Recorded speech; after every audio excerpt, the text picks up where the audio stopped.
Hey, race fans. Welcome to Talking Stock. Let's go.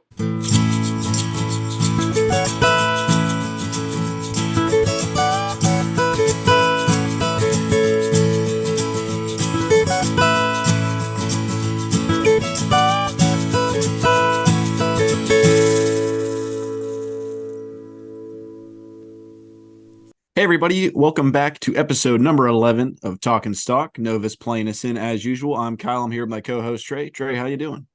Hey, Kyle, it's been a little while. Was on vacation last week, so wasn't able to get in the studio to record, but excited to be back. Talk a couple races, preview a race, a lot of news throughout the sports. Pretty excited for today's episode. Yeah, it's going to be jam-packed, I'm pretty sure. This is recording for the first time live in a couple weeks. This is August the 2nd. Trey, you were on vacation. How was the trip? It was great. Went down to Florida with my girlfriend and her family. Did a lot, saw a lot, enjoyed the sun. Happy to be back though. A little more relaxing temperature up here now, not 95 degrees. So guess there's good and bad with everything. Certainly, for sure. But Trey, so we do a pre-recorded show. We talk off the air saying, maybe nothing too big will happen, right? So then the race is going on at Pocono is the show that we don't have a recap for. And I think a couple things happened. It was weird. And the show just kind of popped off if we could have done it. But of course, we didn't record it. We had to do a pre recorded show, but sometimes that's how it works out. Can't really stop that. But Trey, I got to ask, I'm going to get your opinion on this first because I'm pretty sure everybody knows where I'm sitting on the fence. Pocono, controversial ending. I think a great race to give it its just praise. But what do you think of that last little bit of the race there? Give me your feedback on it. Yeah, so I want to preface this with I saw bits and pieces of the races, watched it recorded, so saw the ending, saw it. I saw it all on Twitter before I got to see it, like sitting down on TV. So I think it was an okay move. I mean, it's racing, moving somebody out of the groove happens every single week, and if you want to say that it doesn't, then you're wrong. Um, there's guys like Dale Earnhardt Sr., 7-time champ. There's guys like Jimmy Johnson, 7-time champ. They all did it to win races because that's what you have to do. And even more so now in these next gen cars that are so equal across the board, especially when you're talking Denny Hamlin from JGR and Kyle Larson from Hendrick Motorsports, that their equipment is so similar. There's almost no way to physically get that edge, besides pulling a move that to me is pretty clean. He didn't dump him. He just moved him out of the groove. Yeah, I agree with that. I think that NASCAR fans, and as a Gibbs fan, I'm sure you can point the finger all day long, specifically as a Hamlin fan. But basically, when it comes to racing, there's your outright dumping somebody. There's that was uncalled for, and then there's rubbing his racing. This falls for me into the rubbing his racing category. Uncalled for and dangerous, I would say, is Chase Elliott's move at Charlotte. That is a right rear hook in the dog leg, dangerous move. You might come back and say unnecessary was, maybe Hamlin's dump at against Elliott in 2017. Like you can go back and forth all day long, but basically, this is an undercut move. It isn't a great move if you're a Kyle Larson fan. But I think if you want excitement in the sport, that is what that move brings. I think my favorite take online right now is the Denny Hamlin is a hypocrite crowd. There are so many races. If you watch as a Hamlin fan, if you just go over the last like 3 years, where you sit back and say, wow, we had that thing won and we got pummeled and it cost us a race. And the take now is that Hamlin is some sort of hypocrite because his actions are changing. But the fact of the matter is, it is adapt or die. And I think what has kept Denny from winning a championship is perhaps maybe some aggressive driving. That if you haven't noticed how Harvick is racing, the older guys do not care anymore.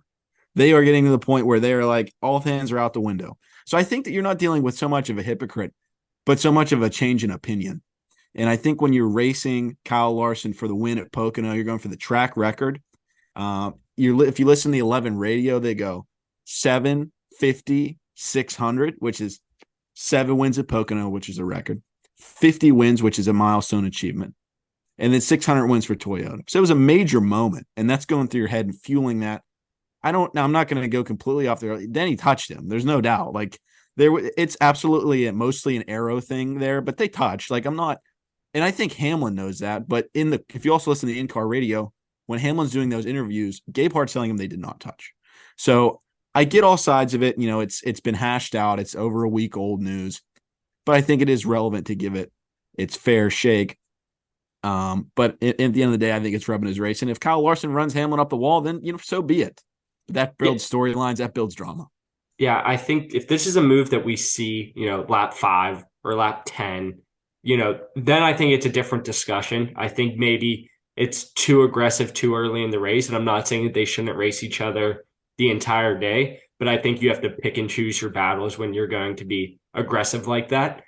But when you're talking, the end of the race, going for the win, it has to happen. I mean, I guess it doesn't have to happen, but it has to happen if you want to get the win, if you want to secure that victory for yourself and for your team. Yeah, and that's just the way it is. I mean, and Dale Jr., I think, put in perspective, each one of those groups wants their driver to do exactly what they did. If you're a mechanic on the Gibbs side, you want to see Hamlin go take that win. And if you are a fan of Larson, you want to see Larson be pissed off because he got run up the track. So I think that's a perfect way to put it. So credit to Dale for that. And I think that it encapsulates that whole thing perfectly. But I tell you what, both of those guys are having more incidents with each other because they're just up front all the time. There's no beef between them. Those guys are good friends. But when you want to win Cup Series races, an extremely difficult thing to do, you're going to have to get a little physical sometimes. But I think that kind of gives that its due justice there. We'll get into Richmond here in a second. But Trey, as we mentioned, Pocono, and we'll get into, like I said, to Richmond, we got to go over our points section right here. So I did pick Hamlin to win, so I was more than enthusiastic over that move. That was great. I needed it for not only as a fan, but as a point standings. It caught me up. So with the Hamlin win, and then me and Trey each scored some points for top fives over that stretch. So Trey went up +3 in that spin. I think I went up +6. So the standings now read 17-12 Trey for those keeping score at home. But Trey, that leads us to Richmond. What a race. I thought it was really good. I want to say that the short tracks are on their way to being back. Yeah, absolutely. This was one of the more exciting short track races that we've seen in the next gen car. Wasn't a caution filled race. I think outside of the stage breaks, I think that there was one caution, and that was the Suarez spin there late. And it was nice to see, obviously the late race restarts are exciting. And it was nice to see that NASCAR didn't throw that fake one for the French driver debris, which we've certainly seen in the past, that there's a small speck of dirt on the track, and NASCAR decides to throw the caution because they want to bunch it up and get an exciting late race restart. We had the late race restart. Chris Buescher was dominant car there at the end, and he held on to win. Really exciting race for Chris and for the entire RFK team. They've been running really well this year. Yeah, it was nice to see a win from that team. I think we've mentioned it a couple times, especially when we've gone over our picks, whether it's a top 5 or a race winner. RFK is on its way to becoming back. I love to see that. Just like I like seeing Kyle Busch's success with Richard Childress, because at the end of the day, that's historical teams with a historical brand identity, and especially because they're Ford and Chevy, kind of clashing there. But those are old school teams, old school owners, and it's good to see them back in the limelight. I won't lie, as much as I like Chris Buescher, a very likable driver, I was rooting for Brad. I've been rooting for Brad all season. I do want to see him get a win as an owner driver, because clearly I know that Next Gen has probably evened things and helped expedite the process, but the fact that they're winning races and competing almost weekly has everything to do with Brad Keselowski bringing some new stuff to the table. So I really am rooting for the 6. But overall, great to see Chris Buescher. And I think that kind of leads us to a point, Trey, where it's like you have the defending Cup champion from Penske Racing. You have Ryan Blaney's gotten to victory lane. But is RFK the better Ford team this year? I think definitely in terms of exceeding expectations. I mean, the Penske team hasn't been terrible. I mean, the 2 has been abysmal, but Ryan Blaney has had his share of being at the top of the points and winning a race. Same with Joey Logano has been kind of keeping himself in the mix. But even overall, I think that Chris Buescher and Brad Keselowski possibly have that RFK team as the best Ford team. They've certainly competed week in and week out. They've been more consistent than Penske. So yeah, I would probably put them as the top Ford team. Yeah, I would still have to give the edge to Penske, but the fact that it's even a conversation is such an exciting point of emphasis, because I mentioned having RFK back. I just saw the picture yesterday, the day before, of Jack Roush with the car and the trophy, and Brad and Chris.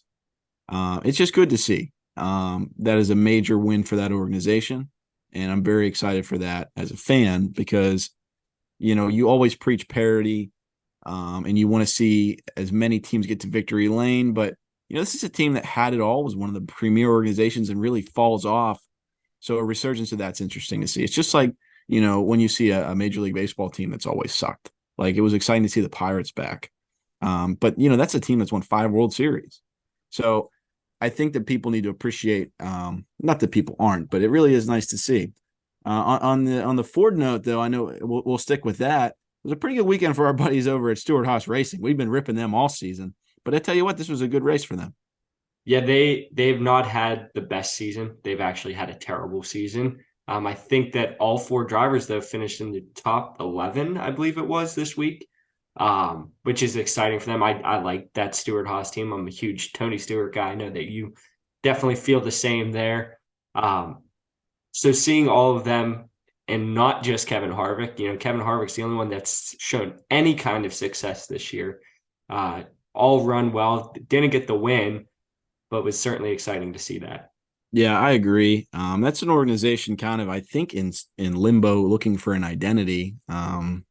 There's obviously the major storyline of Kevin Harvick wrapping up his career, but I think that people, almost have that December 24th syndrome, where you just can't sleep and you're thinking about Christmas Day. I think people are thinking about 2024 for Stewart-Haas, and just like what that's going to look like, and who's going to wear that hat for them. Obviously, Josh Berry is a rookie next season. I think will be successful, especially with Rodney Childers. There's an immense talent with Chase Briscoe, but then you don't know what Eric Almirola is going to do. Ryan Preece has shown flashes this year, especially on short tracks. So it was nice to see a flash from them for the positive, rather than this is an organization in decline.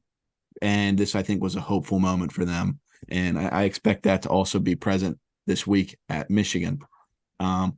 Manufacturer conversation is kind of dominated here, Trey. One more point I want to hit before we kind of get into what's happened this week and then previewing Michigan is Toyota has looked really solid the last few weeks, JGR specifically. And I want to ask you, are they the best manufacturers we had in this playoffs? And I'll preview that with the top 3 or 4 points, not playoff points, just regular season points. The points leader is Martin Truex. Second place is Denny Hamlin. Fourth place is Christopher Bell. And then in between all that is the 24 William Byron at third. So 3 of the 4 top cars in just regular points are Toyotas right now. Yeah, I think that Toyota would probably be considered the best team, or the best manufacturer, sorry. But that is definitely inflated from, one, they have 2 teams. They have JGR and they have 23XI. And JGR specifically has just been so dominant this year that I think that kind of gets inflated. If you were just looking at Chevy and all they had was, Hendricks, William Byron has 4 wins. I think Kyle Larson has 2. Obviously, Chase Elliott and Alex Bowman don't have any, but they've also missed time this year. So I think it kind of gets inflated when you're looking directly at one team specifically. And I don't think it is manufacturer driven that they are that good this year. But JGR has been the class act of the field. Sure. So what you're saying is that you feel that Joe Gibbs Racing, and no disrespect to what Tyler Reddick and even Bubba Wallace have done, but you're saying that you feel like JGR is just the best team rather than this is a Toyota thing. That is exactly what I'm saying. I think that, the 11, the 19, and the 20 have all been really good for most of the year. I know that Christopher Bell the last couple of weeks has kind of been quiet, but he's run well. And then even Ty, obviously he's a rookie, but he's competing to try and drive his way in on points into the playoffs, which would be impressive for a rookie. possibly even getting a win somewhere along the line. He's definitely had speed throughout the year to maybe get into that. But yeah, so JGR has been the best team overall. Sure. Yeah, I would agree with that. I'll throw a quick one at you here. Over under Final Four. We're going to Phoenix. 1.5 for Gibbs cars. 1.5 is the over under. That's a tough question. I'm going to take the over. I'm going to say that both Denny and Martin get there. I don't know. It's tough. It's tough conversation because then you got to factor in Ross Chastain's look good, and he's like, he's a Final Four guy from last year, but he's not like consistent week in and week out. He's just a wild card. But then you factor in William Byron's been consistently fantastic. Kyle Larson's probably the best driver in the sport. And while up and down, you never know. Hendrick always brings a rocket ship. And I just saw a stat today that Toyota hasn't even led a lap at Phoenix in the next gen car. So even if they sent two, I'm not sure it would matter. So it's definitely odd. And we're not even talking about the champion from last year, Joey Logano and a Ford. So I don't know, man. I obviously, as a Hamlin fan, am very excited for how that team's looked recently, putting some good finishes together. But I agree with a little bit of the inflation thing. Their last month and a half sub that Chicago race have just been strong JGR tracks. I mean, it's just been their stretch. So as we kind of move on here, I won't be surprised to say in 3 weeks, is Penske the best team? I don't know. I think it's a good time for competition, but I think that's a good point from you there. Going into this week, we got a bunch of new talking points kind of flowing out. Rumor mill amok. The first one we'll touch on, the 20 car in the Xfinity Series, John Hunter Nemechek. They're talking about him, the legacy Trey. That would be presumably the 42 car. What do you think's going on there? Yeah, and this is certainly nothing credible. It's just, talking heads on Twitter and social media there. Sorry, on X and social media there. Yeah, X. Thank you. John Hunter is a big-time Toyota guy, always has been. So I would potentially – it makes sense why they would want him to move when Legacy moves to Toyota to move into that 42. I don't think that Gregson has been great this year, but he's also a rookie, so that we've seen a lot of rookie drivers struggle in their first year. So it makes sense. And then maybe Noah to that colleague ride with Justin Haley moving on. So the movement makes sense. I'm just not sure if we'll see it. Kind of have to wait and see. Yeah, it's definitely going to be an interesting move. If that were to happen, I would be really surprised with the success that Noah Gragson had in the Xfinity Series. Granted, that was during a year that was just historic for JRM. I mean, that was one of their best years. So, I mean, that is what it is. If they were to move on from him, that would certainly seem quick to me. I mean, colleague, no offense to them, is a subpar ride, I think, for where Legacy is going. So that would be like pretty career derailing, in my opinion, of Gregson, if that were to go on that way. But Nemechek, I mean, he's shown a lot. He's not impressed me in the Xfinity Series nearly as much as Gibbs did, where I feel like he's a shoo-in to dominate in the 42 car and even run a little bit better than Gregson's running. I think Gregson, not that I'm a huge fan of his, I mean, I'm kind of indifferent on him, to be honest, but I mean, Chevy is certainly giving Legacy no help right now because anything can be carried over to Toyota next year. So they're just kind of like lost children sitting and waiting for the Toyota to pick them up at the end of the season. So such a weird time there. That would be a really weird thing to have happen, but stranger things have happened. I think it would be better if both of those guys were in the sport, for sure. I think that improves the field. They're both quality drivers, but I'm not sure that that'll definitely happen. That's definitely a little strange. But as far as the concrete, the LaJoie extension happens today. So Corey LaJoie is staying with Spire. A bunch of advancements for that team this year, some decent finishes. Trey, I'm pretty excited about that to see some legacy, not to pun that from Legacy Motorsports, but like see a legacy built for Corey LaJoie at Spire and continue to improve that team. Yeah, he's brought himself up. We've seen him run towards the front on occasions. He's obviously not a top 5, top 10 kind of guy every week, but we've seen him have speed and run near the front when needed. I was a little interested to see, though, that he made the comment that it's more than a couple of years. I haven't seen details of the contract. So I'm thinking it's 3, 4, 5 year deal. That's a little interesting. I thought that he could have been a guy that, signed a year or two deal with them. And if he continues to have success, take over one of these bigger name rides that open up over the next few years. We're definitely going to see guys retire here. So obviously Kevin Harvick's retiring. That ride's already filled. But then you have Eric Almirola, Martin Truex, Denny Hamlin. Like these are guys that are getting up in age that could retire. And I thought maybe he would fill in. Doesn't mean it can't still happen. We've seen it before, guys leaving before the end of their contract, but kind of surprised to see such a long-term deal or potentially long-term deal. Yeah, I completely agree with that. I was expecting to see him with Spire because there's just nothing definitively opening up. But just every one of those drivers that you mentioned, like Hamlin mentions 60 wins. I think he would forego that goal for himself if he wins the championship this year. I think he's ready to retire at any moment. The only thing missing from his trophy case is a championship. I'm sorry, let's not say another one. We're still looking. One championship would be nice. Let's get that on the record. But I think he's good to retire at any moment. And Truex, I think, is in the same boat. I think that he could come back for another year with how well things have gone this year if he didn't get a championship. But I think he's another guy who would walk off into the sunset. Eric Almirola, kind of a wild card there. There's so many rides around for a guy that's been as highly touted as Corey, is kind of being viewed as an underrated driver. I think that it was pretty interesting to see that this is going to be a multi-year extension. But, I mean, like you said, stranger things have happened. We saw Tyler Reddick get out of his deal a year early, basically just because of anger and circumstance. So you never know. Things always seem to work out. But I'm certainly excited to see Corey LaJoie continuing to race that 7 car. And I guess the last piece of news here, very recent for when we're recording this, is NASCAR Hall of Fame announcements.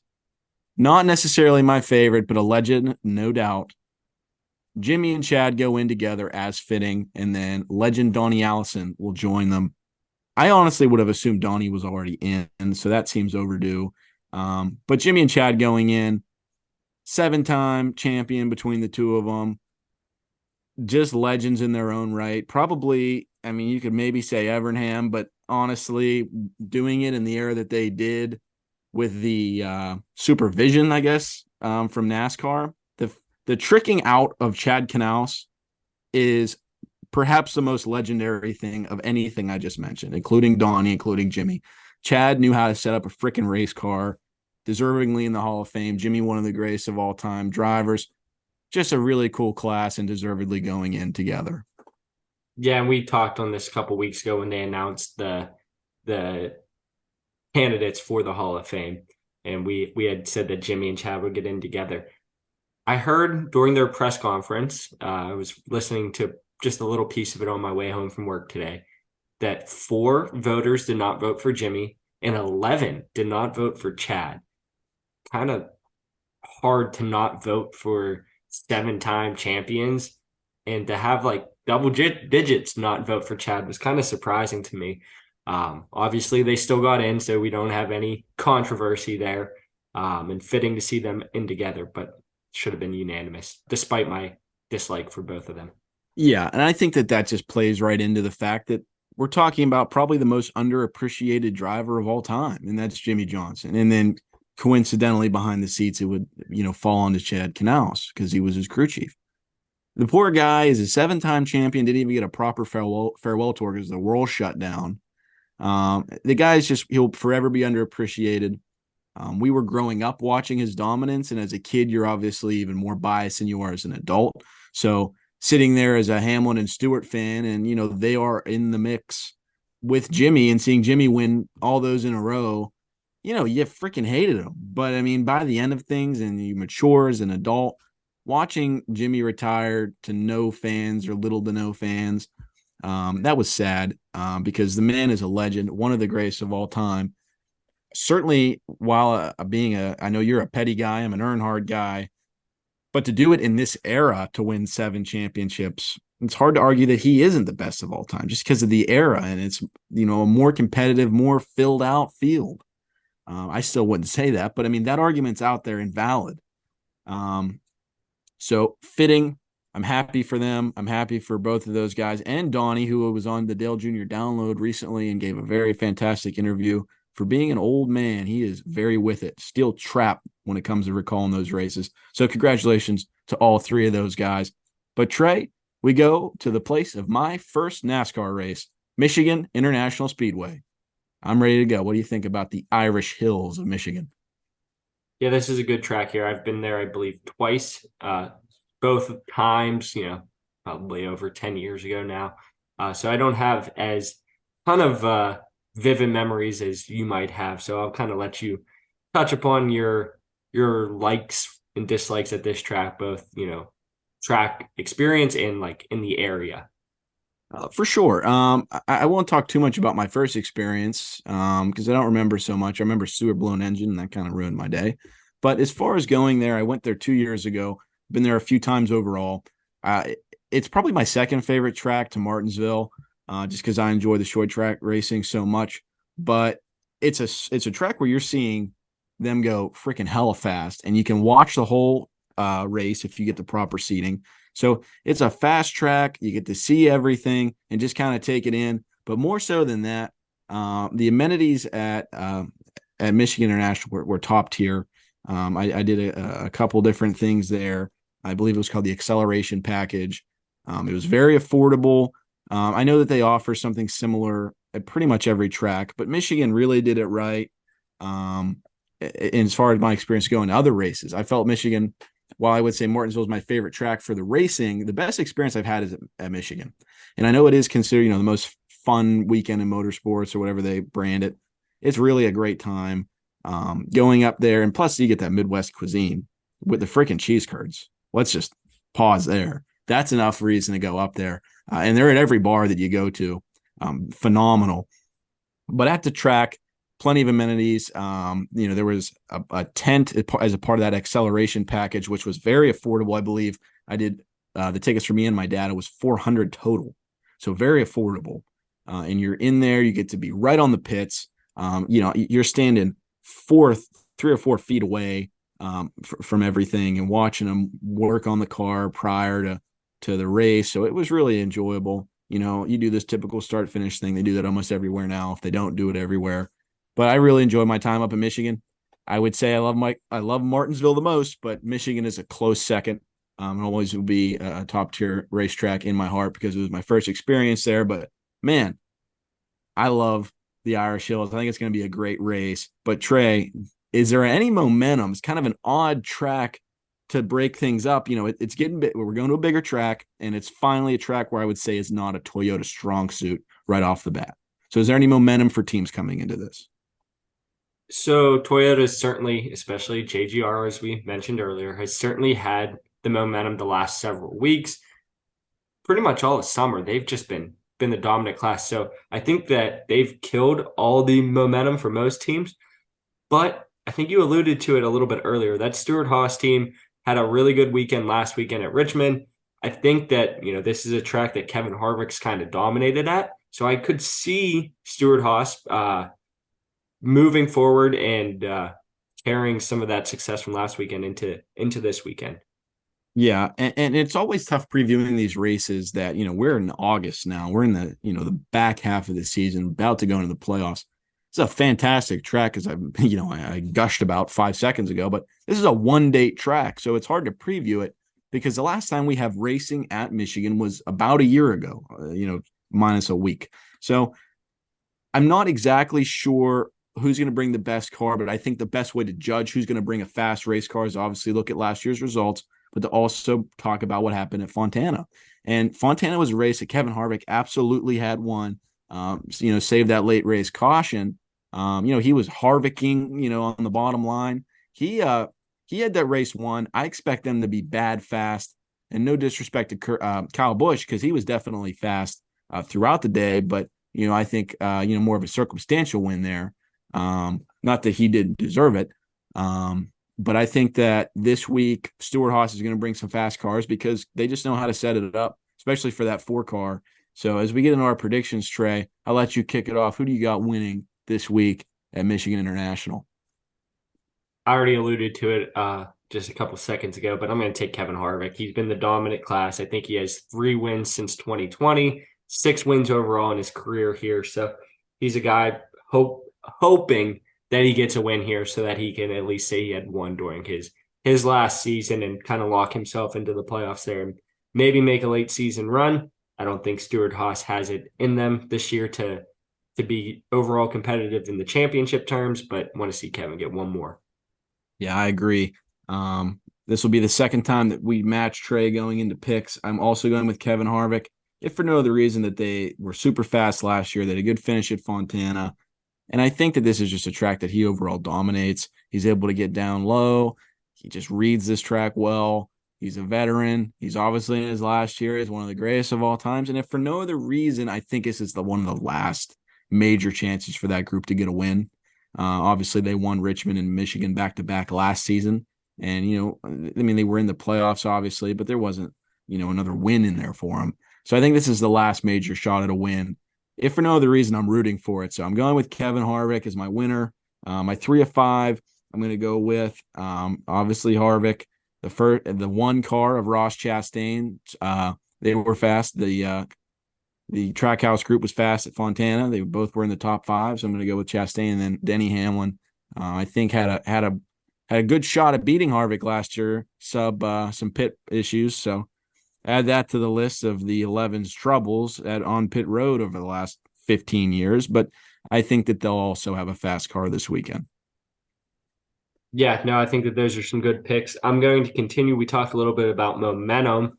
Brad Keselowski's been running well, so I think he's going to find himself in the top 5 again. He ran well. We talked about the sister track at Fontana, ran well there earlier this year, and continues some momentum. And then I'm just going to also take William Byron. I wasn't really sure who else to go with here in the top 5. Willie B's run well all year. Don't know if he ran the greatest at Fontana earlier this year, but Chevy as a whole ran well there. So I think that they bring some speed and get themselves in the top 5. Yeah, I agree. I think that's a good pick, but it's also a great point. This is a tough race to pick because, there's just not a lot of tape, especially in the next gen car. But let's get into kind of our final wrap up segment here. As we do every week, we do our question. This one comes from the DMs, and we've mentioned Ty Gibbs earlier. So this is a question about Ty Gibbs. I know we've picked him a couple times, Trey, as a long shot potential winner, but does Ty Gibbs get a win in 2023? Good question. I'm going to say no. I know I've mentioned him a couple of times throughout today and past weeks, long shot winner. I guess it wouldn't totally surprise me, but he's a young guy. Rookies don't often win in this sport. It just doesn't really happen. So I'm going to say no. I'm going to say that Ty has a really good rest of the year. Finds himself in the top 5, top 10. I don't think he gets it done though this year. Yeah, I would agree. Save a super speedway kind of Hail Mary win. I don't think it happens. I think if it was going to happen, it would have happened over the last, flaming hot summer stretch from Gibbs when they've been at tracks that they typically dominate. But it's been the guys that typically dominate there that have been at Gibbs for a while. So no disrespect to Ty. Very good rookie season. I think that he has established himself as someone that can confidently be in that 54. He will be there in the next few years. Forget grandpa or whatever. He's looked good. He really has looked good. I think he runs up well. He just had his highest finish, 5th place a couple weeks ago at Pocono. So I think that he's trending up. I think that he has solidified himself, as someone that Gibbs can kind of count on for a little while. I think if you're looking at like kind of the Nepo baby racers, he's definitely better than what I would say Austin Dillon has done already. I know he hasn't won yet, but he will. So I don't think he gets it this year, but Ty Gibbs is certainly trending in the right direction. But good question. Always reach out to us, guys. We appreciate us. You know where to check us out on Twitter. That's at Talking Stock Pod. We want to know where you're rooting from and who you're rooting for. We always appreciate you guys tuning in. Enjoy Michigan.